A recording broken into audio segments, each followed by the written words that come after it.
नमस्कार मंडळी, स्वागत आहे तुमचं पंकज क्लिप्समध्ये, ज्यात आपण मोठे पॉडकास्ट छोट्या छोट्या क्लिप्समध्ये टाकतो. ही स्टोरी तुम्ही नक्की एन्जॉय कराल, पण त्याआधी सबस्क्राईब करायला विसरू नका.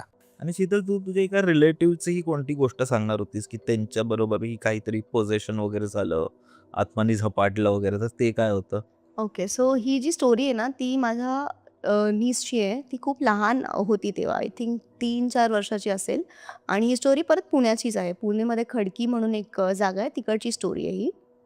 सो ती आणि तिची मम्मी म्हणजे माझी बहीण कझिन, ते लोक असंच लोकली शॉपिंग वगैरे करून परत घरी जात होते. ठीक आहे. आणि घरी जाता जाता आहे ना, ती म्हणजे शी हॅड हेल्ड हर, म्हणजे वरती उचलून धरलेलं तिने आणि ती म्हणजे चालली होती. म्हणजे हे माझ्या खूप लहान असेल म्हणजे. 3-4 वर्षाची लहान मुलगी एकदम. आणि क्रॉस केलं त्यांनी. जो ट्रॅकचं हे असतं ना, ते शी क्रॉस्ड आणि तिच्या घरी जाण्यासाठी ते क्रॉस करावं लागतं बिकॉज ते स्कायवॉक वगैरे लांब होतं. So she didn't consider going there.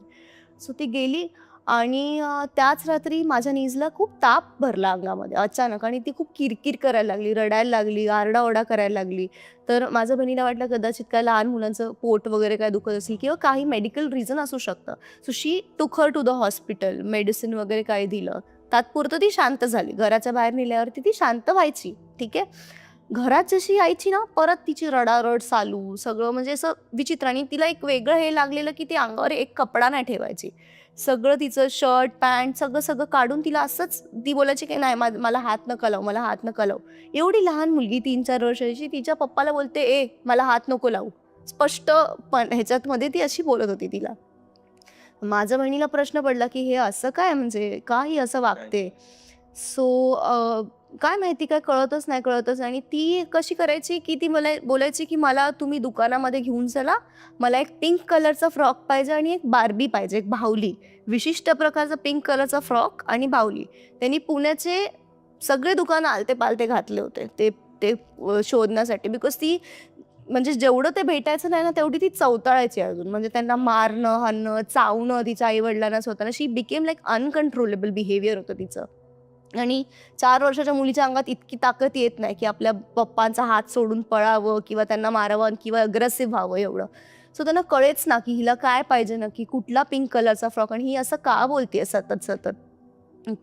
परत ती जेवायची नाही, खंगत होती. म्हणजे हे नाही खायचं, ते नाही खायचं, किरकिर वगैरे. लहान मुलांबरोबर खेळायची नाही. घरामध्ये अशी पूर्ण कपडे काढून अशीच बसायची एका जागेवरती. असं सगळं स्कॅरी सीन चालू होतं त्यांच्या घरी. मग हे कंटिन्युअसली 1-2 हफ्त्याच्या वरती या सगळ्या गोष्टी चालू होत्या. सो माझ्या बहिणीचं घर म्हणजे फक्त 4 लोकं राहतात तिकडे. बहीण, तिचा हसबंड, ती जी मुलगी होती नीस ती आणि तिचा भाऊ म्हणजे माझ्या बहिणीचा मोठा मुलगा. हे सगळे. आणि घर खूप मोठं आहे त्यांचं. 3-4 BHK असं रो हाऊस टाईप आहे. सो माझी बहीण एकदा घरी एकटी होती, ती आणि माझी जी नीज आहे ती.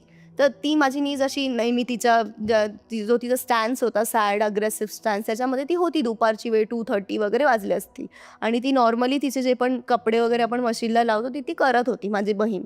सो तिने कपडे टाकले आणि ती माहिती आहे तुला सेमी ऑटोमॅटिक मशीन असते, ज्याच्यामध्ये तुला स्पिनरमध्ये वेगळ्या कपडे टाकावे लागतात आणि मशीनमध्ये वेगळे.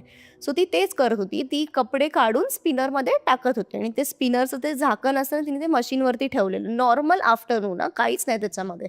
आणि ती असंच किचनमध्ये काहीतरी कुकरची शिट्टी का काहीतरी बंद करायला गेली, त्या त्या वॉशिंग एरियामधून. अचानक ती बघते, की ती जी नीज आहे माझी 3-4 वर्षाची, एकदम ताठ उभी राहिली आहे हॉलमध्ये. मशीनकडे एकटक बघतीये आणि ते जे स्पिनर आहे ना, ते ऑटोमॅटिकली फिरतंय मशीनवरती. मशीनचं स्विच बंद आहे आणि ते स्पिनर फिरतंय गोल, गोल, गोल, गोल, गोल, गोल. तिला कळत नाही, की असं का होतं? म्हणजे काय फ्रिक्शन आहे किंवा बाहेरून हवेची झुळूक जरी आली, तरी एवढं फ्रिक्शनमध्ये ते फिरणार नाही ना. It's impossible. ते फिरतंय आणि स तुला माहिती आहे फ्रिस्क बी आपण अशी फेकतो, तसं ते त्या स्पीडनी माझ्या नीजकडे फेकलं गेलं, ते जे स्पिनर आहे ते. पण माझी बहीण धावत आली आणि तिने तिनं तिनं उचललं असं. ते स्पिनर तिला लागण्याच्या अगोदर. मग माझ्या बहिणीला वाटलं, की ह्याच्यामध्ये काहीतरी प्रॉब्लेम आहे. हे सगळं नॉर्मल नाहीये. म्हणजे जे माझ्या मुलीबरोबर होतंय किंवा जे आज इकडे झालं, दॅट इज नॉट नॉर्मल. तर मग लाइक आय सेड, की आमचं जे बिलीव्ह आहे, तर तिकडे एक चर्च आहे पुण्यामध्ये. सो तिकडे ती तिला घेऊन गेलीत आणि त्या चर्चचं वैशिष्ट्य असं आहे ना, तू कधी जाशील सॅटर्डेच्या मीटिंगला किंवा संडेच्या मीटिंगला, तर तिकडे म्हणजे जे पण पॅरानॉर्मल एक्सपिरियन्स ज्यांच्यामध्ये पॅरानॉर्मलचं काहीतरी असतं, एंटिटी असते, ब्लॅक मॅजिक म्हणा किंवा काही पजेशन असतं, सो त्या चर्चमध्ये जाऊन ते दूर होतं त्यांच्या प्रेयरनी वगैरे असतं सगळं. सो ती कंटिन्युअसली 3 to 4 सॅटर्डेज त्या मुलीला तिकडे घेऊन जायची आणि ती रडारड करायची मुलगी, नाही मला सोडच, मला यायचंच नाही, हे ते असं तसं. पण तिने ते कंटिन्यू ठेवलं आणि eventually because of the prayers and everything it got out of her body. आणि ते पास्टर होते ना, ते बोलले हिला जे लागलं होतं त्या जेव्हा ती माहिती तुला क्रॉस करत होती ते फाटक तिला घेऊन, तेव्हा त्या जागेमध्ये एक मुलगी आणि एक आईचा ॲक्सिडेंट झाला होता आणि त्या मुलीला कदाचित तेव्हा ती पिंक फ्रॉक आणि ती जी बाहुली होती त्याची अपेक्षा होती जी अपूर्ण राहिली आणि ती जी मुलगी होती ती she was my cousin's age only, could be. मग तिचं त्या स्पिरिटला ती अशी अटॅच झाली आणि ती नाही का तिच्या पप्पाला बोलायचे मला हात नको लावू, मला स्पर्श नको करू, ती तिची आई होती. असं म्हणजे एका टायमाला तिला तिच्या आईनी पण हे केलं आणि तिच्या मुलीनी पण केलं. सीन तसाच होता ना, माझी बहीण तिची आई होती किंवा काय. आणि लहान मुलांचं मन कसं कमकुवत असतं, ते पटकन ह्या सगळ्या गोष्टीला अट्रॅक्ट करू शकतात. सो ते तिच्यावरती हावी झालं त्या मोमेंटमध्ये, अशी स्टोरी. आणि हे आम्ही अक्षरशः आमच्या डोळ्यांनी बघितलेलं आहे जेव्हा ती लहान होती तेव्हा. आणि मग त्यानंतर ती बरी झाली. ती बरी झाली, आता ती कम्प्लिटली फाईन आहे. I think now she is 12-13 years old, fit and fine girl. देवाच्या कृपेने आता तिचं असं काही नाहीये. म्हणून ते बोलतात, पण लहान मुलं असतात त्यांना त्या सगळ्या गोष्टी दिसतात किंवा माहिती नाही का, मे बी कारण त्यांना एवढं सगळं जग माहिती नसतं आणि मे बी ते बोलतात ना, मे बी ते गुड मुलं एनर्जी देवाघरची आणि फुलं बॅड तसं. एनर्जी असं बायफोकेट नाही करू शकत एवढ्या लहान वयामध्ये. सो ते तिच्यावरती ते हावी झालं. आणि आपण बोलतो ना, कदाचित ती काळवेळ पण असते, म्हणजे त्यांच्या फ्रिक्वेन्सीशी आपली फ्रिक्वेन्सी मॅच झाली पाहिजे असं पण त्याच असतं. वेळी ते लोक पास करत होते. एक्झॅक्टली. बापरे. तू एक हॉस्पिटलची कोणती गोष्ट बोलणार होतीस? कोणतं तरी कोल्हापूरचा कोणतं तरी हां, हॉस्पिटल आहे. So this is another scary story. This is माझी आत्या आहे ना, तिने मला हे एक्सपिरियन्स सांगितलेलं कोल्हापूरमध्ये. सो ते खूप जुनं हॉस्पिटल आहे, ब्रिटिश काळी बांधलेलं हॉस्पिटल आहे ते आणि ते अजून पण चालू आहे, लोकं काम वगैरे करतात. सो ही माझी जी आत्या होती ना, ती तिच्या फॅमिलीबरोबर राहायची, म्हणजे तिचे हस्बंड, ती आणि शी हॅड 1-2 year ओल्ड, म्हणजे माझी जी कझिन होती तेव्हा ती 2 वर्षाची लहान बाळ होतं. सो हस्बंड तिथे हॉस्पिटलमध्ये काम करायचे तिचे, म्हणून हॉस्पिटलवाल्यांनी त्याच एरियामध्ये त्यांना असं क्वार्टरसारखं घर दिलं होतं राहण्यासाठी. So she use to stay there वगैरे. आणि ते जे आहे ना हॉस्पिटलचं जे काय म्हणतात त्याला सराउंडिंग आहे, that it self is creepy. ठीक आहे, म्हणजे एकदम जुन्या काळाचं ब्रिटिश एराचं बांधकाम आहे तिकडे, एक घर इथे तर दुसरं घर एकदम पलीकडे असं, आणि खूप असा अंधार वगैरे तिथे असून तिथे हे सगळ्या स्टोरीज आहेतच. म्हणजे कोणाला काय दिसलं, कोणाला काय झालं, असं ते बोलतो ना आपण, ह्यांचं त्यांचं ऐकतो ते होतंच तिकडे. तर तिच्याबरोबर त्या एरियामध्ये असे 2 एक्सपिरियन्स झाले होते. ठीक आहे, पहिला एक्सपिरियन्स असा होता की she was alone in her home with her kid. 2 वर्षाचं जे बाळ होतं आणि रात्रीचे काहीतरी 10:30-11 वाजले असतील, तर तिच्या डोअरवरती नॉक आला आणि तिच्या हजबंडचा आवाज येतोय तिला की वर्षा दार उघड, म्हणजे असं नॉक नॉक करून. सो ती म्हणाली की, आणि तो जो तिचे जे हजबंड होते ना, ते आय थिंक 10 मिनिट्स अगोदरच ड्युटीला गेले होते. ठीक आहे, आणि त्या काळी ते आपले जे अँटिनावाले फोन असतात ना, तसे फोन होते, आपले नॉर्मल मोबाईल फोन्स नव्हते. मग तिला जरा शंका आलीच की हे कसे 10 मिनिटामध्ये परत येतील, आणि जिथे त्यांची क्वार्टर होती ते आणि हॉस्पिटलचं अंतर खूप लांब होतं, अर्धा तास तरी लागेल माणसाला तिकडनं येण्यासाठी. तर तिला प्रश्न पडलाच की असं कसं होऊ शकतं ना, की हे कसे येतील. तरी ते 2दा बोलतात ना, एक कन्सेप्ट असं काहीतरी, हाकामारी, तिचं नाव घेऊन ते बोलतात आहे तिला की दार उघड, दार उघड. मग तिला वाटलं की हे नॉर्मल नाही. मग तिने काहीतरी त्यांचा एक सिक्रेट प्रश्न त्यांना विचारला. मग that whatever entity, whatever it was, that couldn't answer that to her. मग तिला हे कळलं की दिस इज समथिंग रॉंग. तिने डायरेक्ट दार हे केलं, लाईट बंद केली, देवाचं नाव घेतलं आणि झोपून गेली. हा तिचा फर्स्ट एक्सपिरियन्स होता इन दॅट लोकॅलिटी. आणि सेकंड एक्सपिरियन्स असा होता की ती तिच्या घरामध्ये झोपली होती, दुपारची वेळ, तिचं छोटंसं बाळ बाजूला आणि ती बेडवरती.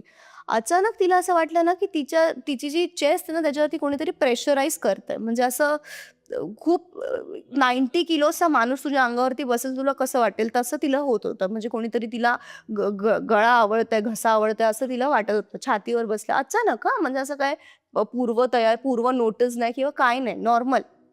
आणि ते छोटं बाळ रडायला लागलं उठून, एकदम गाढ झोपलेलं बाळ रडायला लागलं. हिने काय का चू ही करू शकत नव्हती, पण तरी ते बाळ उठून रडायला लागलं वगैरे. तर तिने खूप असं, म्हणजे तिला असं वाटू लागलं की काय मला स्लीप पॅरालिसिस आहे किंवा काय. म्हणजे तेव्हा ते कन्सेप्ट एवढं फेमस नसेल स्लीप पॅरालिसिसचं पण ते अनुभव असायचे लोकांना. अनुभव.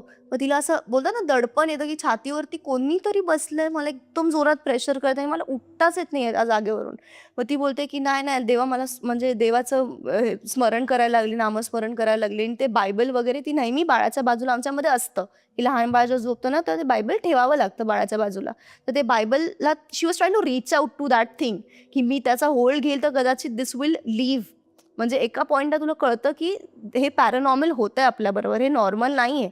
कारण की ती स्वप्नात पण नव्हती, ती जागी होती. She was feeling that pressure on her chest. आणि जसं तिने ते नामस्मरण करायला चालू केलं ना, ते जे पण होतं ते असं फटकन बाहेर आलं आणि शी लिटरली सॉ somebody walking out of the door. Transparently that. आणि ती फिगर कशी माहिती ना, निग्रो लोकांची फिगर कशी असते माणसांची, एकदम उंच माणूस, धिप्पाड असा, सोल्जर टाईप असतात ना, तशी त्याची फिगर होती त्या माणसाची, आकृतीची. आणि ते बाहेर गेलं.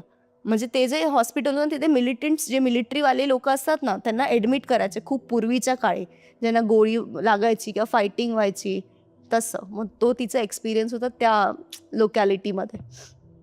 असं आहे. मंडळी, जर तुम्हाला ही स्टोरी आवडली असेल तर डिस्क्रिप्शनमध्ये आम्ही पूर्ण एपिसोडची लिंक टाकलेली आहे, तो चेकआउट करायला विसरू नका. त्यात अशाच प्रकारच्या भरपूर स्टोरीज अवेलेबल आहेत आणि सबस्क्राईब करायला विसरू नका.